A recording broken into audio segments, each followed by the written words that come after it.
everyone, welcome to Express.js interview question answers. This is part A. First question is how do you optimize an Express.js application for performance or how to improve the scalability of Express application. So जब हम Express application create करते हैं, हमारी अगर application बनी हुई है Express.js में, ठीक है, तो हम कुछ performance improve करने के लिए कुछ techniques हम use कर सकते हैं, कुछ principles हम use कर सकते हैं जिससे कि हमारी application की speed fast हो जाए और ज़्यादा load, ज़्यादा traffic handle कर सके. So first method is we can use compression middleware. Use compression middleware. और जो मैं भी आपको भी टेक्निक्स बता रहा हूँ परफॉर्मेंस इंक्रीज करने के लिए, परफॉर्मेंस ऑप्टिमाइजेशन टेक्निक्स, वो हमने ऑलरेडी एक्सप्रेस.js की वीडियोस में सीरीज में डिस्कस कर रखी है इन डेप्थ. जैसे कि फर्स्ट टेक्निक है यूज़ कंप्रेशन मिडलवेयर. तो हम इसके फाइल में जाते हैं जो हमने ऑलरेडी डिस्कस कर चुके हैं. तो 1 minute, compression middleware, here it is. ठीक है, तो कंप्रेशन क्या होता है? ये एक टेक्निक है.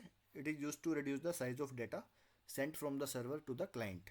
Okay, and it minimize the payload size leading to the faster page load times. So express compression middleware से हम क्या कर सकते हैं? रिस्पॉन्स साइज को रिड्यूस कर सकते हैं जिससे कि बैंडविड्थ काफ़ी सेव हो जाती है और साइट फास्ट लोड होती है. तो इसके लिए हमें क्या करना है? इंपोर्ट करना है compression middleware to enable the gzip compression. ठीक है, तो ये हमारा मिडलवेयर है, इसको हम ऐसे यूज़ कर सकते हैं कंप्रेशन को. ठीक है, तो हम कंप्रेशन का यूज़ कर सकते हैं रिस्पॉन्स साइज को रिड्यूस करने के लिए. Now the next technique is we can use caching. ठीक है, तो हम कैशिंग को भी इम्प्लीमेंट कर सकते हैं. तो कैशिंग क्या रहता है? Caching improves the performance by storing the frequently accessed data in a memory so that it can be retrieved faster without fetching it from the database. ठीक है, तो इसका मतलब ये है कि अगर हमारी कोई रिक्वेस्ट डेटाबेस पे जाती है, ठीक है, तो हम क्या कर सकते हैं कि डेटाबेस से जो रिस्पॉन्स आया ना उसको हम कर सकते हैं कैशे, ताकि बार बार जो हमारा हिट है ना रिक्वेस्ट बार बार डेटाबेस पे ना जाए बल्कि वो कैशे से उठा ले कोई भी रिस्पॉन्स हो. ठीक है, तो cache as a RAM work करता है, तो जिससे कि बार बार जो हमारा डेटाबेस पे हिट ना जाए तो कैशे की हेल्प से जो भी रिक्वेस्ट है तो कैशे से ही उठा ले. ठीक है, response. So we can use Redis for distributing caching. Okay, so this is the code we can implement for the cache. ठीक है, so now next technique is, so what else can we do? We can use asynchronous code. Use asynchronous code.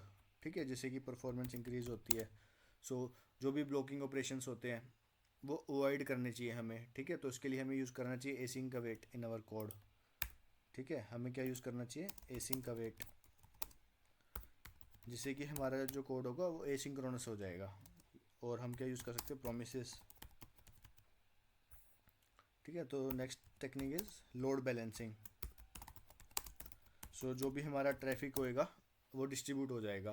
अगर हमारी application पे traffic ज़्यादा है तो हम multiple instances use कर सकते हैं सेम एप्लीकेशन के और लोड बैलेंसिंग का यूज़ कर सकते हैं. ठीक है, तो हम कह सकते हैं load balancing and clustering is helpful for performance optimisation. और क्या कर सकते हैं हम? Database query optimisation. Query optimisation, so इसमें क्या रहता है? इंडेक्सेस का हम यूज़ करते हैं.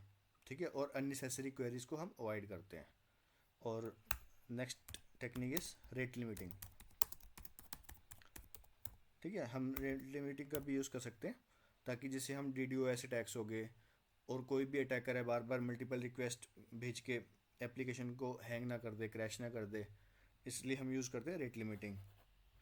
तो रेट लिमिटिंग भी हमने ऑलरेडी डिस्कस कर चुके हैं in depth in our Express.js series. So these are the some techniques we can use. Now coming to next question, what are the best practices for securing an Express API? ठीक है, so Express API को secure करने के लिए हम क्या क्या best practices कर सकते हैं? जैसे कि हम यूज़ कर सकते हैं इनपुट वैलिडेशन. तो इनपुट वैलिडेशन हम किसकी हेल्प से कर सकते हैं? JOI ठीक है, ये कुछ पैकेजेस हैं, JOI हो गया हमारा, और कौन सा हो गया, एक्सप्रेस वैलिडेटर। ये हम पैकेजेस यूज़ कर सकते हैं जिससे कि इनपुट वैलिडेट हो सके। और क्या कर सकते हैं हम, हेलमेट का यूज़ कर सकते हैं, हेलमेट मिडलवेयर।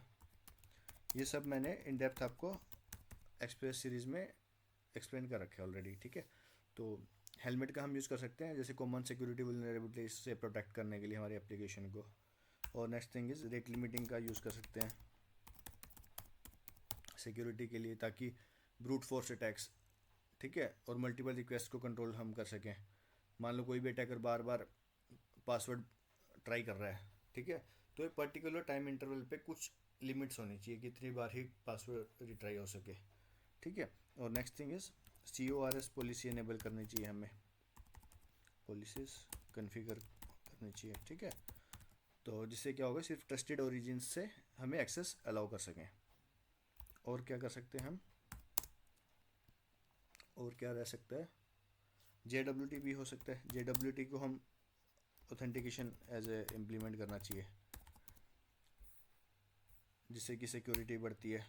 और HTTP हमें यूज़ करना चाहिए, यूज़ HTTPS, ठीक है, जिससे सेंसिटिव डाटा को हम इनक्रिप्ट कर सकें। ठीक है, तो ये सब थे मेथड्स। और क्या हो सकते हैं, जैसे SQL इंजेक्शन हो गया, जिससे क्या होता है कि जो भी हमारी इनपुट फील्ड्स होगी उनमें हम स्पेशल कैरेक्टर्स को प्रिवेंट करें, एस्केप कर दें ऑटोमेटिकली, कि कोई भी स्पेशल कैरेक्टर आए तो उसको ऑटोमेटिकली एस्केप हो जाए वो। ठीक है, तो ये कुछ बेस्ट प्रैक्टिसेस थी for securing an express API। Now coming to next question, how do you implement request validation using JOI in express. So JOI एक पॉपुलर वैलिडेशन लाइब्रेरी है जो एक्सप्रेस एप्लीकेशंस में यूज़र इनपुट वैलिडेट करने के लिए use होती है। इसको हम इंस्टॉल करते हैं npm i JOI। ठीक है, ये इंस्टॉल करने की कमांड है। तो सबसे पहले हमें क्या करना था, एक स्कीमा डिफाइन करना होता है। मैं आपको एक एग्जांपल से बताता हूँ, इंडेक्स फाइल में चलते हैं। ठीक है, तो सबसे पहले हम क्या करेंगे, यहाँ पे const JOI is equals to require. इसको पहले हम रिक्वायर कर लेंगे JOI को। ठीक है, तो उसके बाद हम एक स्कीमा डिफाइन करेंगे, const user schema is equals to JOI dot object.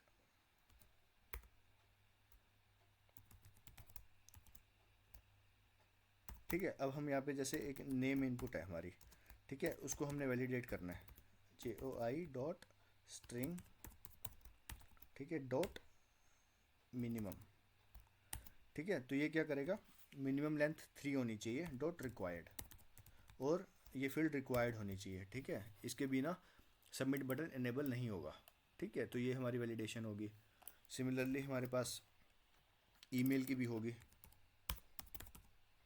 JOI dot string dot email. ठीक है, ये हमारी वैलिडेशन होगी कि ईमेल फॉर्मेट में होनी चाहिए हमारी। ओके, यहाँ कोमा लगा दो। So hope you understand this, like how की we can use the validation using JOI। ठीक है, सो इस तरीके से हम JOI का यूज़ कर सकते हैं हमारी एप्लीकेशन में, जिससे कि जो यूज़र क्या है इनपुट वैलिडेट करने के लिए यूज़ होता है। जो भी यूज़र इनपुट एंटर करेगा तो हम उस इनपुट को वैलिडेट कर सकते हैं using JOI library. Coming to next question, how do you setup micro services architecture using express. So micro services architecture में हम क्या करते हैं, एप्लीकेशन को मल्टीपल इंडिपेंडेंट सर्विसेज में ब्रेक कर देते हैं, और हर माइक्रो सर्विस अपना इंडिविजुअल काम करती है। ठीक है, और API गेटवे के थ्रू कम्युनिकेट करती है। ठीक है, तो सबसे मेन क्या रहता है इसमें आर्किटेक्चर में, माइक्रो सर्विस आर्किटेक्चर में जो सर्विसेज है ना, वो इंडिपेंडेंटली हम डेवलप कर सकते हैं। मान लो यूज़र सर्विस है, ऑर्डर सर्विस है, पेमेंट सर्विस है, हम उनको इंडिपेंडेंटली डेवलप कर सकते हैं। और अगर उनके बीच में कम्युनिकेशन करानी है, ठीक है, तो हम यूज़ कर सकते हैं काफका का और RabbitMQ का।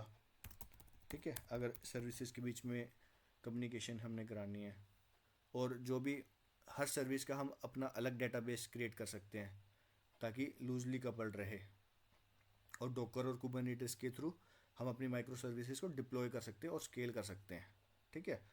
तो ये हमारा माइक्रो सर्विस आर्किटेक्चर है और इसको मैंने इन डेप्थ एक्सप्लेन कर रखा है मेरे अर्लियर वीडियोस में, ठीक है। तो आप उनको गो थ्रू भी कर सकते हो। Now final question is, last question is, how do you manage configuration in large scale express applications.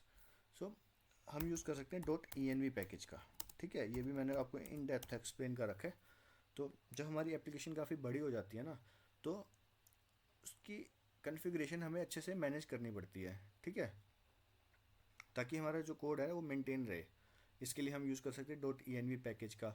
जो हमारी env फाइल होती है उसमें हम सीक्रेट्स और कॉन्फ़िगरेशंस को स्टोर कर सकते हैं, ठीक है। जिससे क्या होगा कि हम जो भी हमारा डाटा होगा ना एप्लीकेशन में, हम उसको हार्ड कोड नहीं करेंगे हर बार, ठीक है। हम उसको हार्ड कोड नहीं करेंगे, सिर्फ उसको हम env फाइल में प्लेस कर देंगे और वहाँ से वो पिक करता रहेगा यूजिंग .env पैकेज, ठीक है। और हम क्या कर सकते हैं, कन्फिग फोल्डर का यूज़ कर सकते हैं। जो हमारी कॉन्फ़िगरेशन फाइल्स हैं उनको हम कन्फिग फोल्डर्स में रख सकते हैं, ठीक है।